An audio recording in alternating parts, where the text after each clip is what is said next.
I promise you, we're going to continue to make progress to eliminate systemic racism in every branch of the White House and the federal government. President Biden signed 4 executive orders focusing specifically on racial inequality in America.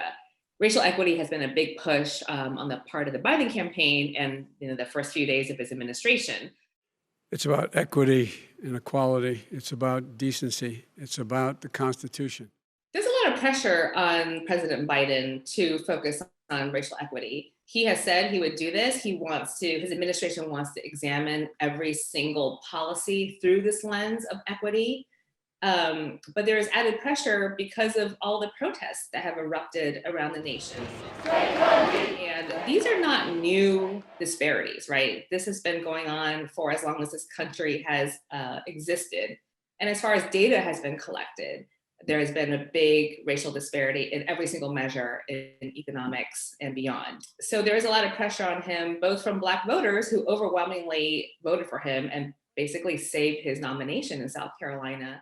The African American community stood up again for me. You've always had my back, and I'll have yours. And even pressure from within. It's his own cabinet is very diverse. A lot of the people that he's put in place, his economic advisors, are labor economists. They have spent their careers looking at the racial wealth gap. And so it is something that they are in prime position to address. These aren't feel-good policies. The evidence is clear. Investing in equity is good for economic growth, and it creates jobs for all Americans. I think there's a lot of hope. The bar is very low, given the administration that just ended when as just a fact, they did eviscerate a bunch of civil rights laws. By lack of enforcement. This is a president who has used everything as a dog whistle to try to generate racist hatred, racist division. There are people in this country, including our political leaders, former political leaders, who attribute these racial wealth gaps to individual problems. We cannot pay people more to not work than to work. This is basic common sense. What people don't understand and what they need to understand is that this is part of a bigger systemic problem. There is a reason that there is a huge Black-white wealth gap, and that's existed for so long. President Biden is pushing for these policies because he acknowledges the fact that government is responsible for shaping and continuing these racial wealth gaps.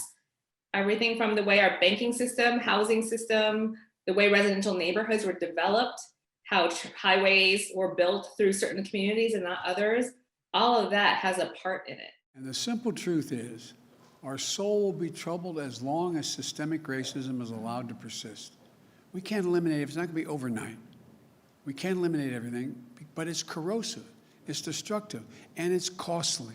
We're here. This is by no means the end-all be-all of what Biden intends to do. He has very clearly said this is a down payment for continued work that his administration will be focusing on throughout his term. There's going to be pushback anytime you talk about race, and the new administration knows this, and I think they are prepared to deal with it. Now, the question is, how much will Biden be able to do to address this when Democrats have a very narrow majority in Congress? He is going to need the support of Republicans.